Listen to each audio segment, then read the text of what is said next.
안녕하세요. 교감 채널의 체리쌤이에요. 오늘은 대구에서 영재원 가기라는 제목으로 가져왔는데요. 대구에서도 갈 수 있는 데가 교육청 영재원과 대학 부설로 경북대와 대구교대를 생각해 볼 수 있는데 오늘은 교육청 영재원에 대해서 설명해 드리도록 하겠습니다. 내가 대구에 살고 있다. 그러면 교육청 영재원을 어떻게 갈 수 있는지 보시도록 하겠습니다. 일단 교육청 영재원은 총 4개의 지역이 있어요. 대구는 남부, 동부, 서부, 달성 이렇게 4개의 지역으로 구분할 수 있고요. 각 기관별로 모집 분야 및 선발 인원을 살펴보면 4개의 지역 모두 분야는 수학과학 발명이라고 보시면 돼요. 수학과학 융합형이라고 보시면 되고 발명이 따로 있고요.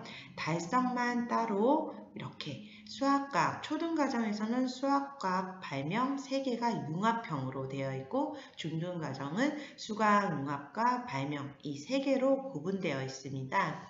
대구는 특징적으로 첫 번째 이렇게 아이들을 선발을 하고 나면 다음에는 60명을 선발했는데 30명밖에 선발하지 않네 라고 생각할 수 있는데요. 여기에서는 대구는 특징적으로 50%의 진급과 50%의 선발로 이루어져요. 그러니 초등학교 5학년 과정은 처음 시작하는 거기 때문에 진급할 학생이 없겠죠. 진급할 학생이 없기 때문에 모든 정원을 뽑게 되는 거고요. 그 다음 초등학교 6학년 과정부터는 이때 초등학교 5학년 때 들었던 아이들의 절반인 30명은 여기 보시면 진급이 된 거예요. 진급이 되고 30명은 새로 신규로 선발한다 라고 보시면 될 것 같습니다. 그리고 보통은 이렇게 진급을 한다 하더라도 초등과정과 중등과정은 분리하기 마련인데 대구는 초등부터 시작해서 중등까지 전부 연계로 진급 과정이 있다라고 보시면 될 것 같습니다. 달성 같은 경우도 수학과학 발명 융합형으로 선발을 해서 중학교에 올라가는 중학교 1학년 과정에서는 수과학 융합부로 진급한다라고 보면 되고요. 발명인 경우에는 신규로 모두 다 선발한다라고 보시면 될 것 같습니다. 그래서 지역은 총 4개 중에서 3개로 3개와 달성 한 곳으로 구분할 수 있다라고 보시면 될 것 같고요. 여기 보시면 자체 딱 절반이니까 60명 중에 30인데 달성을 보면 34명을 신규로 선발한다라고 해요. 그 이유는 아무래도 자체 진급에서 결함이 발생을 하게 되면 신규 선발 인원으로 추가가 된 거예요. 아이가 중도 포기를 했다거나 그런 경우가 되는 거고요. 지금 현재 30이지만 나중에 진급하는 학생들이 아직 결정이 된 게 아니에요.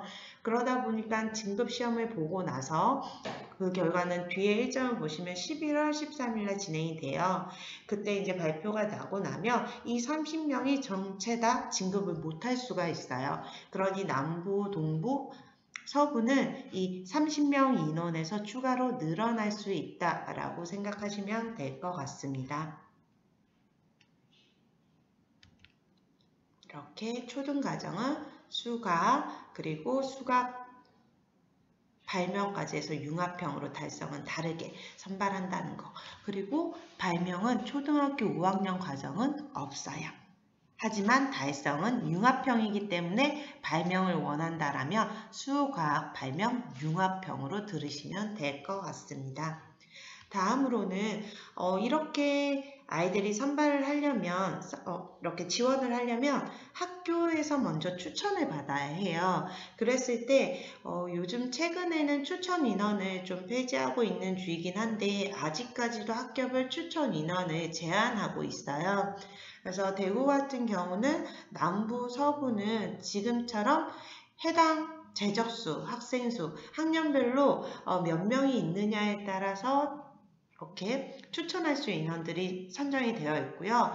동부 같은 경우는 나머지는 범위로 되어 있다라고 하면 동부는 약 2%, 1%까지 추천한다라고 되어 있어요. 그럼 남부, 서부, 동부 있으면 뭐가 없죠? 달성이에요. 달성 같은 경우는 그러니까 학교당 인원수 제한이 없다라고 보시면 돼요. 그러니 우리 학교에서는 10명 추천하고 싶어. 그러면 10명 추천할 수 있다라고 보시면 됩니다. 그리고 여기에 남부, 서부로 구분해놨는데 남부, 서부 수학에 대한 재적 인원은 추천 인원은 동일해요. 그런데 발명 같은 경우는 서부는 발명 분야의 인원수 제한이 없어요. 그러니 여기에 있는 발명 분야의 제한 수는 남부라고 보시면 될 것 같습니다. 그래서 발명인 경우에는 작년엔 해당 학년수에서 2명에서 3명 정도로 이제 선발이 가능했었는데요. 추천이 가능했었는데 이번에는 추천 인원이 4명에서 5명으로 증가했다라고 보실 수 있습니다. 그래서 그러면 내가 남부 지역에 있는 초등학교에 다니는데 그러면 우리 학교에서는 과연 몇 명은 추천할 수 있을까? 일단은 학교 추천이 되어야 시험을 볼 수 있는데 내가 그 추천 인원에 들어갈 수 있을까를 생각을 하셔야 되잖아요. 그래서 그 인원수를 한번 살펴보도록 할게요. 첫 번째, 내가 만약 남부교육청 내 초등학교 A 초등학교라면 초등학교 4학년이 84명이라면 몇 명 지원이 가능할까요? 그리고 5학년, 6학년에 각각 인원이 이렇게 된다면 그리고 내가 서부교육청이라면 그리고 동부교육청이라면 각각 몇 명이 추천될까요? 초등학교 남부를 먼저 볼게요. 남부 초등학교 4학년에 84명이에요. 그러면 초등학교 4학년에 84명 어디죠? 여기 범위에 들어가니 몇 명? 3명이 되고요. 발명은 당연히 없어요. 그래서 4학년은 수학, 융합으로만 추천이 가능하고요. 5학년이 95명이라면 5학년이 95명이라면 어디가 있죠? 여기 있죠. 그러니 몇 명? 2명. 거기에 발명은 몇 명? 어디 있죠? 여기죠. 그래서 4명이라고 보시면 되고요. 6학년이 150명이다. 6학년이 150명이다. 어디에 들어가 있죠? 여기에 들어가 있어요. 그래서 3명, 발명은 4명까지 지원이 가능하다라고 볼 수 있고요. 서부인 경우에는 이렇게 4학년이면 3명까지 지원이 가능하죠.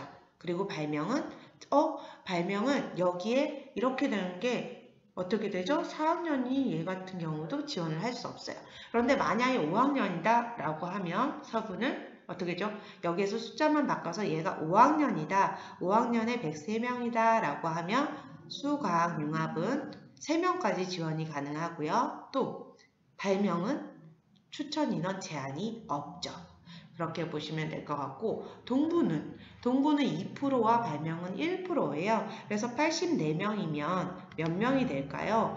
2% 내이기 때문에 2명. 같은 84명인데 동부 같은 경우는 2명을 선발할 수 있고요. 발명은 1명이라면 될 것 같습니다. 그래서 신규 선발 일정을 보면 대구도 타 지역과 동일하게 지원과 그리고 1차 지필평가 그리고 면접으로 진행이 됐었어요. 그런데 올해는 아무래도 지금 현재의 상황상 면접평가가 없어지고요. 뭐로 바뀌었냐면 창의 인성 서술형 평가로 바뀌었어요. 그러니 시험을 2번 본다라고 보시면 되는데 또 모든 과정의 아이들이 전부 다 이 서술형 평가를 보느냐? 그건 아니에요. 어디냐면 초등학교 5학년과 중학교 1학년 과정에 1단계 합격자에 한해서예요. 그러니 초등학교 6학년 과정이나 중학교 2학년 과정 아이들은 어디에서? 1단계에서 선발이 끝난다라고 보시면 될 것 같습니다. 그래서 이렇게 보시면 창의적 문제 해결력 평가는 쉽게 지필평가라고 보시면 될 것 같고요. 이 사이에 GED 평가 온라인 접수는 일단 지원부터 볼게요. 지원은 10월 5일부터 추석이 끝나는 다음 주 월요일부터 지원이 되어 있는 거고요. 그 사이에 집중 관찰 및 교사 추천 기간이 있어요. 그래서 대구인 경우도 이전에는 학교 대표 선발 시험이 있었어요. 부산의 예처럼 시험을 보고 그 시험에서 잘 본 학생들과 기타 다른 점수를 합산을 해서 선발을 하게끔 했었는데 이 시기를 맞추기가 너무 힘드니 대구에서 이걸 풀어줬어요. 시험을 보고 싶은 곳은 시험을 봐라. 그러지 않은 곳은 체크리스트나 다양한 방법으로 선발을 해라 라고 되어 있어서요.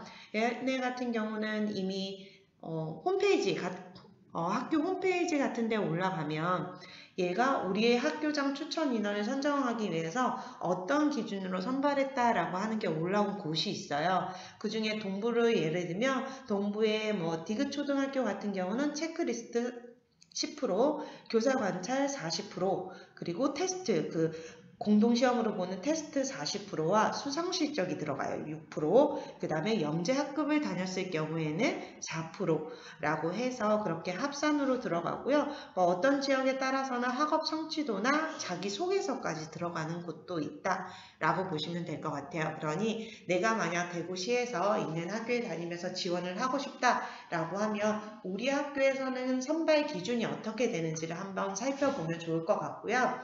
그리고 이 추천 기간 동안에 진급 대상자 발표가 있어요. 그러면 여기에서 아까 초등학교 5학년 과정 60명 중에 50%만 진급을 하니 떨어진 50%의 아이들은 어떻게 되냐라고 생각할 수 있죠. 그 학생 같은 경우는 똑같이 지원이 가능해요. 그러니 기간이 이렇게 겹쳐지기도 하고 똑같이 지원이 가능하고 그때는 학교 추천 인원에 제한을 받지 않아요. 지원이 가능해서 똑같이 이 창의적 문제 해결력 시험을 본다라고 보시면 되는데 기존에 합격한 학생들 보면 진급에서 탈락하더라도 이미 영재원 수업을 들었던 아이들이기 때문에 신규 선발에서 합격할 확률이 높다라고 하더라고요. 이런 게 있고요. 이제 지필평가로 들어갈게요. 지필평가인 같은 경우는 창의적 문제 해결력 검사가 약 90분 동안 진행이 되고요. 대구 같은 경우는 수학 융합이잖아요. 발명이지만 그렇다 보니까 모든 시험이 수학과 과학의 비율이 1대1로 출제되고 있어요. 6문항 정도 출제가 되고 있고요. 6문항에서 중등과정 같은 경우는 8문항이 출제되고 수학과 과학 문항이 6문항이기 때문에 3문항씩 출제가 된다라고 보시면 될 것 같습니다. 그리고 대구는 특징적인 게 약간 수학 쪽에 수학을 잘하는 아이들이 조금 더 유리하다라고 볼 수가 있고요. 중등과정 같은 경우는 이 8문항이 출제가 되는데 수학이 대신에 2문항이 더 있어서 수학 5문항, 과학이 3문항이다 라고 보시면 될 것 같습니다. 시험지는 보통 A4 용지로 나오는데 과정별로 6개에서 이렇게 8문항밖에 출제가 되지 않지만 소문항이 굉장히 많아요. 그러다 보니 페이지가 보통 12페이지가 넘어간다라고 하더라고요. 그러다 보니 난이도는 그렇게 어렵지 않더라도 그 12페이지가 넘는 모든 시험지를 90분 동안에 아이들이 채우잖아요. 초등학교 아이들이 채우기에는 굉장히 버겁다라고 보시면 될 것 같고 또 한 가지 특징적인 게 대구 같은 경우는 부산과 굉장히 유사한 문제들이 많이 출제가 돼요. 제가 아는 경우는 최근 한 5년을 살펴보면 대구와 부산의 기출문제가 50%에서 많게는 거의 한 70% 가까이 겹치는 문제들이 있다라고 보시면 될 것 같고 어떤 경우는 그렇게 50%에 겹치는데 그 중에 또 주제 같은 거는 다루는 소재가 유사한 경우도 있어요. 그래서 그렇게 보시면 될 것 같고 그래서 대구에 내가 기출문제를 구하기 힘들 것 같다라고 하면 부산시에 있는 기출문제를 한번 찾아보는 것도 좋을 것 같습니다. 그리고 이제 면접인데요. 기존에는 면접이었던 게 현재는 창의, 인성, 서술형 평가로 변경되었다라고 보시면 될 것 같고요. 똑같은 내용을 서술한다라고 많이 생각을 하시더라고요. 그래서 서술하는 문양으로 기존에도 면접 때 보통 시험지 문제지를 주고 그걸 풀고 난 다음에 들어가서 설명을 했었어요. 그러니 그 설명하는 과정이 삭제됐다 정도로 생각을 하시면 좋을 것 같습니다.